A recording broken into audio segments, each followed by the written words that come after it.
Hi guys, this is gsno.com and I'm here with the unboxing of the Xiaomi Mi 10T Lite 5G. I know it's a mouthful, but it's definitely one of the most affordable 5G phones on the market, and it comes with a pretty new processor which I haven't played with before. It's the Qualcomm Snapdragon 750 5G. Okay, so the device is priced at around $300, maybe even less, and getting a 5G phone for that price is not bad nowadays.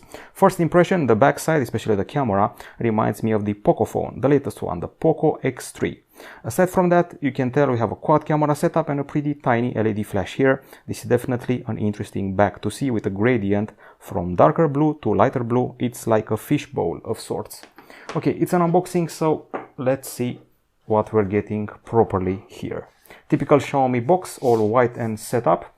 And speaking of setup, the device has already been, well, set up for you. I'm going to fire it up and let it boot as we have a glance inside the case. The device is promoted as having a stereo speaker setup, quad camera and 120Hz screen. It basically feels like an alternative very close to the Poco X3 with a more powerful CPU. We have here an envelope which holds the key used to access the slots. We also have the user guide, the warranty card, as well as the case which protects the handset, transparent and flexible. We go further deeper into the box where we find a charger, which, as expected, I'm going to leave you a few seconds to guess the proper charge rate. This is the USB-A port, and the charging rate is 33 watts, as I've seen on multiple Xiaomi phones over the past months or so. And this is the cable which goes from USB-C to USB-A, no surprise here whatsoever. And that's about it as far as the accessories are concerned. Okay, let's focus on the handset. I have to say I'm loving the backside, even though it feels like it's going to draw quite a few fingerprints, lint and dirt as time passes. You can see that the protrusion isn't as big as I've seen on the Xiaomi Mi 10T other devices. I'm talking about the Mi 10T and the Mi 10T Pro. These devices are definitely a mouthful if you really want to remember their name. Okay, so we discussed the accessories. Let's talk about the dimensions first. Xiaomi is promoting this packaging as an alternative to what Apple is doing. It has 60% less plastic, so they won't feel compelled to leave out the charger. The device itself comes in a pretty interesting color choice here. It's quite big but easy to handle. It's got a 9mm waistline. It weighs 214 grams, just about 2 grams shy of the Xiaomi Mi 10T device.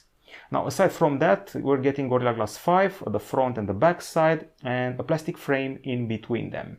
The handset uses an IPS LCD screen, which you can see here. It's got a 6.67-inch diagonal and a resolution that's Full HD+.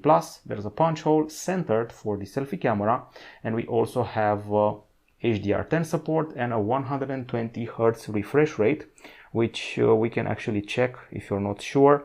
So you can go here, refresh rate, you have it to 60 Hz, or you can have it to 120 Hz for improved quality and a smoother way of going through things. And you can actually feel it. To be honest, things are much smoother now compared to how they were before.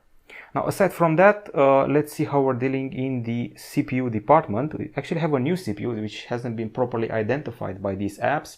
I'll tell you, it's a Snapdragon 750 5G octa-core, accompanied by 6 gigs of RAM and 64 or 128 gigabytes of storage.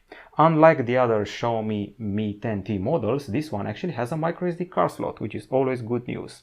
Now, if you're talking about the other specs, we also have here a 4820 mAh battery with 33 watt charging, and good news is that we also have stereo speakers, and there's an audio jack at the bottom side right next to the USB-C port, a microphone and one of the speakers.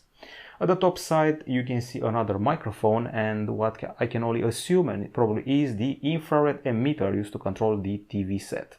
Now, the camera aspect, this punch hole hides a 16 megapixel camera, while if you turn to the back side we have the all familiar setup of main 64 megapixel cam accompanied by an 8 megapixel ultra wide shooter, and there are two 2 megapixel cameras at the bottom, one for bokeh and one for macro. This is the dual tone, dual LED flash, and we got 4K filming with this device. And also on the connectivity front, as you can see here, we got a promise of 5G, and it's totally delivered, as well as 4G, there's dual SIM, there's Wi-Fi dual band, there's Bluetooth 5.0, GPS dual band, NFC and USB-C. You just saw me using the fingerprint scanner embedded into the flat power button. If you use this finger, it doesn't work. If you use this one, it properly authenticates me. Okay, so I think we've covered everything. What we're running on here is called the MIUI 12, applied on top of Android 10, and you can also turn this area into a control center, which mimics the iOS experience, but more about that later. And if you go here into the camera interface, it's typical for Xiaomi. We have an AI option, we got a video section here, there's the Pro mode with a few extra tweaks, we got a portrait feature, and the more section with quite a few extra options. We got vlog, front and back camera, 64 megapixel shots, clone, there is a night mode, panorama, slow motion and long exposure, just to mention a few. So at its core, this feels like a cross between the Xiaomi Mi 10T and the Poco X3, somewhere in between them, especially as far as the design is concerned and the overall setup. I'm going to be back with a full review pretty soon. It's pretty easy to handle with a single hand, which is nice to see compared to the other Mi 10T models, and I'm curious what the camera can do and also the battery. This is it from gsm.com. Don't forget the price tag, just $300, maybe even less on some markets, and don't be afraid of the screen, it's brighter, but I set it lower for the proper filming. This is it from us, bye bye.